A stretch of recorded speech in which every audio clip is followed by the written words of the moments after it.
It is a good song. It is a good song. In towns like this, all else fails, just go 25 because it's likely the case. It's just low speeds here, you know, small town and all that. All right, just give me a few minutes to document the stop and I'll be right back with you, okay? Thanks. We stopped the vehicle, Washington plate when you're ready. Yes, All right, have a good night. Enjoy Pullman. Have a good time. Too much fun.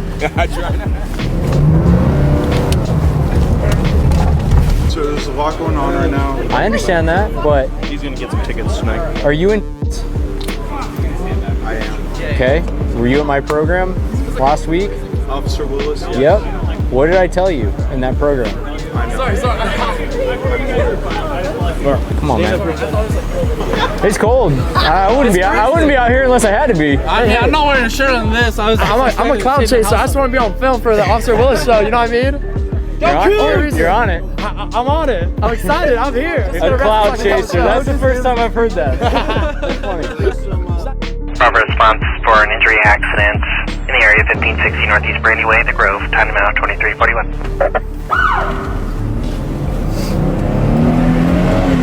First party witness.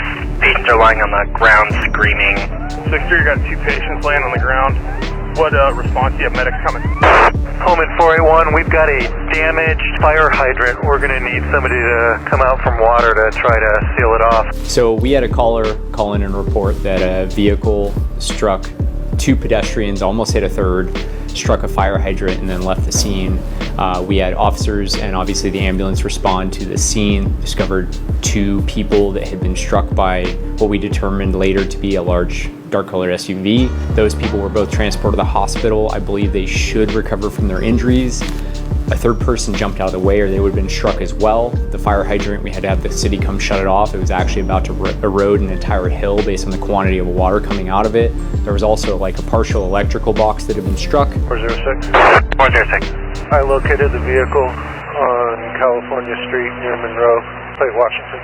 It's unoccupied. I've got the substantial damage, particularly front right, missing grille, as well as yellow paint transfer from the hydrant. Officers later found the vehicle involved at a different location, and we ended up arresting somebody that we believe conducted the hit and run, and we conducted a DUI investigation on that individual as well. Please do not drink and drive. If you need a ride, there's Cougar Safe Rides. Call a sober friend, call college cabs, find some other way. Well, hello there. How is everyone? I hope you're all well on this amazing, terrific Tuesday. You're looking terrific, by the way. And we're getting straight into the meat and potatoes, as what you have just witnessed there was the chaos that was this hit and run that was right outside the apartments where Bryan Kohberger lives, right? And it got me to thinking, this crime happened on this night, and there seems to be so many things around this crime that is almost like, would this have been a deterrent? Would this, if Bryan Kohberger was the person who'd done it, and all of this stuff is kicking off, when does it get to the point where you are, I'm sacking this off tonight and doing it on another night? What made it so important, if this was Bryan Kohberger who done it, that it had to be done on this night when there seems to be just chaos everywhere? Utter chaos. That hit and run outside his property, like it was said that in that video that they believed that was actually the guy at the beginning of that on the floor talking. It does sound like Bryan Kohberger. I don't think that is Bryan Kohberger. I believe that they thought it perhaps was. It certainly sounds like him. I 100% agree to that. If you go back and listen, the guy who's sitting propped up against the car, it does sound like him. But again, I don't believe that's him. Anyway, I digress. Let's just have a look at how this all transpired and how the media spins it. So, hit and run unfolded outside Bryan Kohberger's home on the night of Idaho College murders. Suspect likely brazenly drove past officers multiple times as he travelled to and from his alleged killing spree. Now, that's quite important to consider this, because that's right. It would have been quite brazen. Now, you imagine he's leaving because he's now going to commit this atrocity. Now, many of us have kind of contemplated, how the fuck did he get into this house and get out of this house and seemingly not bring anything out of the house with him? No DNA, no nothing. There was absolutely nothing. Now, some people may argue about the blood situation and say there may not have been that much, not as much as what you thought, but we hear that the crime scene was fucking chaos and carnage. Horrendous scene.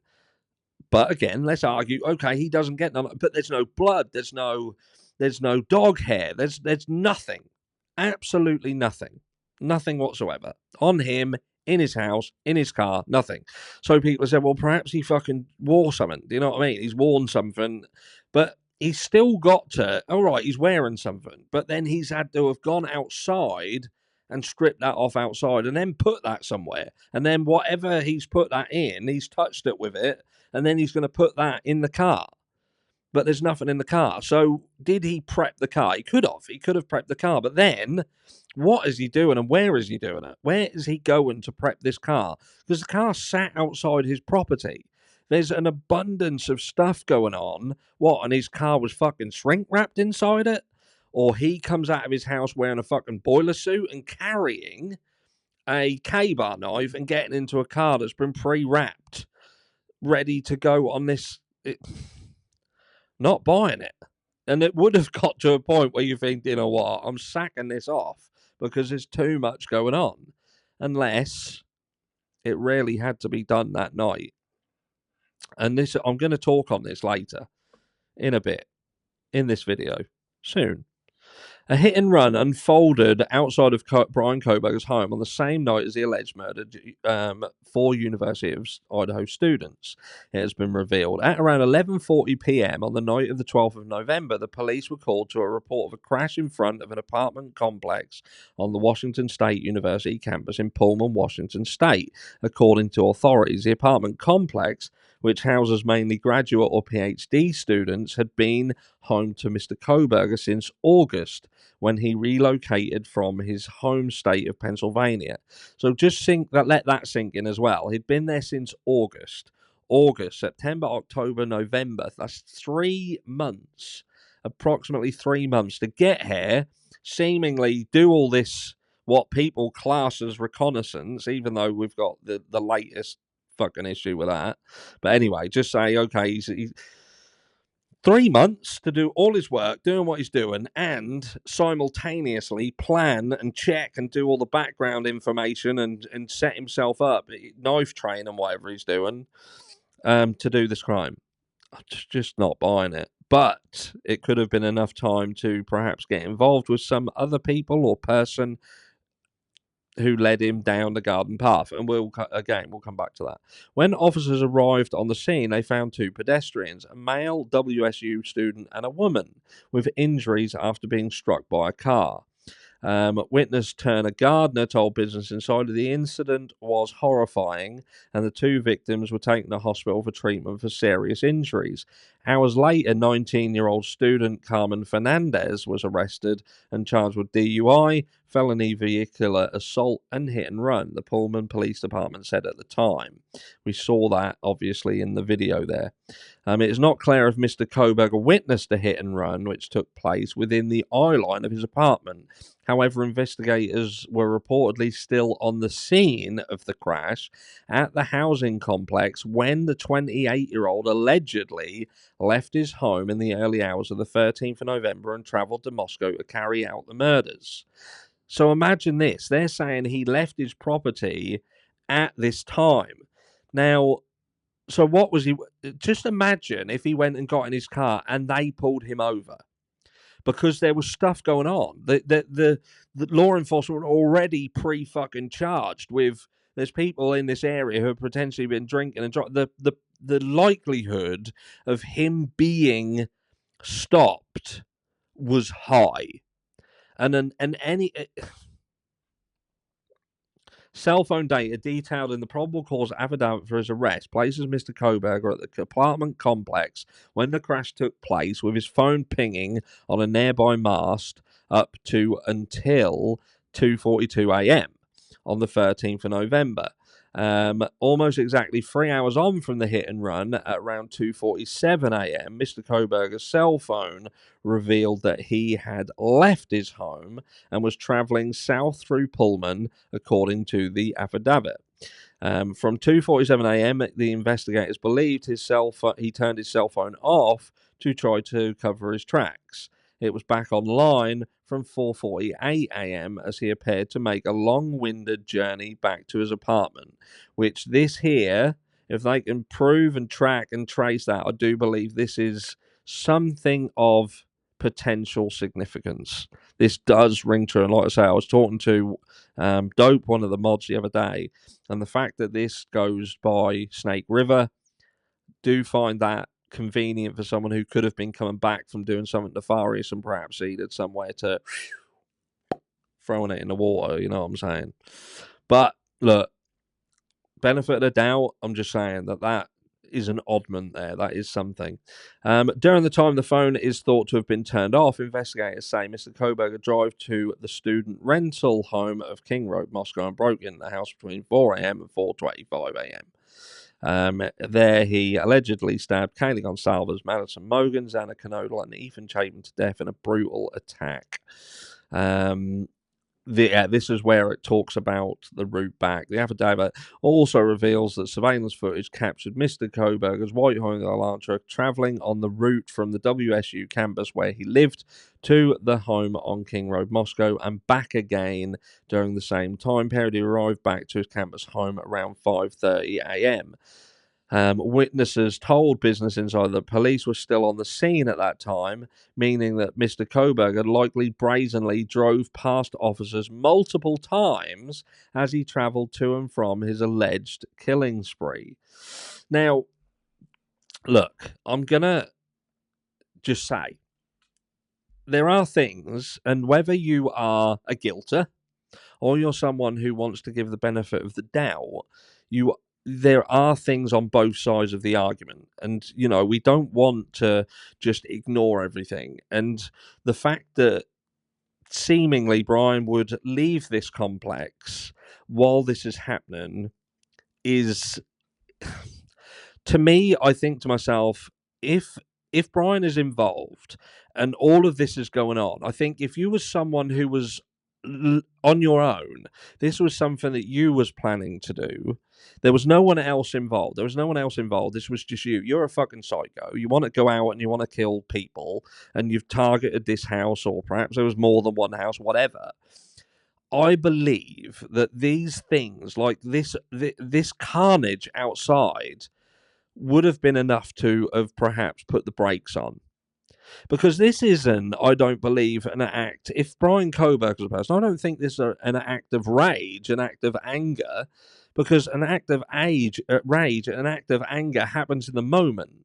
It happens in the moment. He lives a half an hour drive away. Even at my driving, 20, 25 minutes. Do you know what I mean? But so that's not someone snapping and do something. That's a composed decision to go and do something with a journey of approximately 30 minutes to do so. So when the fact that you think you're going to have everything you need in your car with you, you're going to have it, the clothing, whatever, and you're going to look like a fucking Jason Voorhees extra if you are pulled over. And like I say, the likelihood with what was going on, he could have been pulled over. So that is pretty brazen, and that was a risk. And I wonder why that risk needed to be taken. And that leads me into, unless this was a bigger plan, he was just part of the picture. Maybe there was nothing in his car, but he was tasked with going to perhaps get someone and then go on. We've always sort of thought there was a potential that Bryan Kohberger could have been a driver. He could have been involved, but just not the sole perpetrator. I've been there and I spent a long time there. I just think the more you add these complexities and you remove this snap situation where he gets in, do you know what I mean? I don't believe that. This was something that was calculated if you want to put Bryan Kohberger into the fray. Now, that's different if you want to look down the route of the frat party in that situation. That very, very like a glove fits the snap situation. There's a fight, there's rage, there's anger, there's that's it. But the Bryan Kohberger situation, that's calculation, and and I just wonder whether there is too much when you've come from one end where there's a load of shit going on, there's cops everywhere and people walking about, and then you go to where you're going and you get to this house and there's cars outside that you don't know, there's cops all in the fucking area. We know there was stuff going on at the bandfield, there's kids walking about everywhere.